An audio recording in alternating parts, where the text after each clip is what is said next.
ऐसे जब 20 साल पहले मैं खड़ा हुआ था ऐसे किसी ऑफिस में जाके, तो मुझसे पूछा गया था कि क्या है। किसी डायरेक्टर के असिस्टेंट ने पूछा था क्या है। मैंने कहा एक्टर हैं। बोले दिखने से तो लगते नहीं हो एक्टर हो।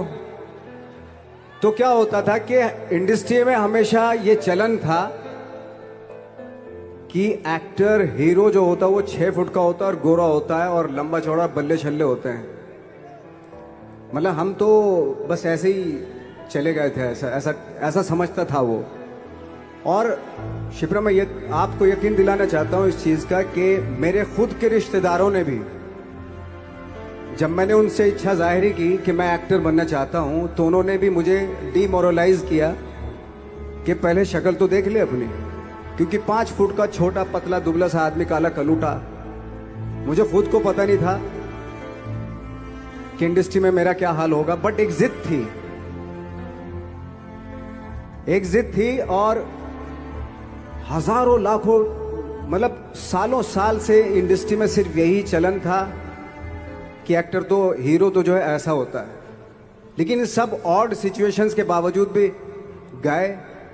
लेकिन एक चीज मेरे दिमाग में थी कि जो सब कर रहे हैं वो नहीं करना है, तो अलग क्या करूं, अलग क्या होना चाहिए। उसके लिए ट्रेनिंग की ज़रूरत थी, जो मैंने नेशनल स्कूल ऑफ ड्रामा में आके ट्रेनिंग ली।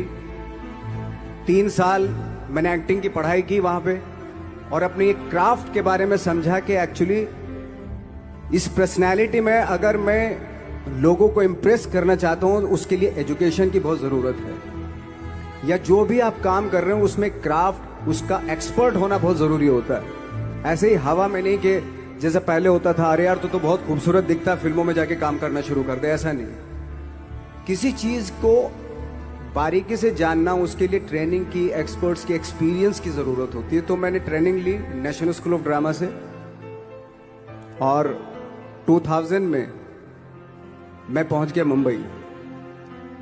मुंबई पहुंचने के बाद जब हम किसी ऑफिस में जाते थे,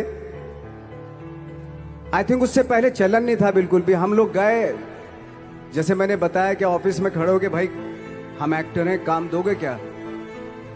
तो बोले पहले हुलिया तो देख अपना तू। तो ये हर बार सुनने के लिए मिलता था, और वो बात भी सही थी, क्योंकि उससे पहले कभी कोई आपने देखा नहीं होगा कोई इतना बड़ा, कोई इतनी सी पर्सनैलिटी का 5 फुट 6 इंच का आदमी, पतला दुबला सा मरियल सा, कि कभी ये इस तरह के लोग एक्टर भी बन सकते हैं, हीरो भी बन सकते हैं, स्टार भी बन सकते हैं। ऐसा चलन था ही नहीं। मैं कॉन्फिडेंट था बिकॉज ऑफ माई ट्रेनिंग। मैंने ट्रेनिंग ली थी और अपनी क्राफ्ट के बारे में बहुत अच्छे से जानता था मैं, और उस चीज का सिर्फ कॉन्फिडेंस था मुझे कि आज नहीं तो कल, कल नहीं तो परसों, या 10 साल या 20 साल या 30 साल, 30 साल के बाद नंबर जरूर आएगा मेरा।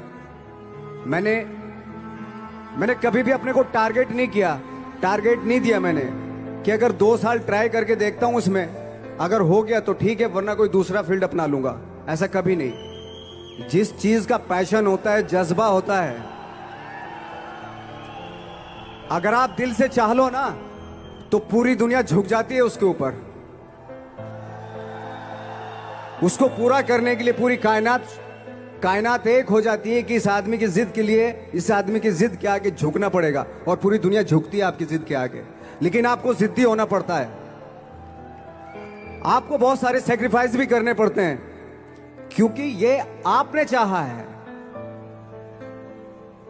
परीक्षा देनी पड़ती है आपको, जितना बड़ा इम्तिहान होगा उतनी बड़ी परीक्षा भी देनी पड़ेगी।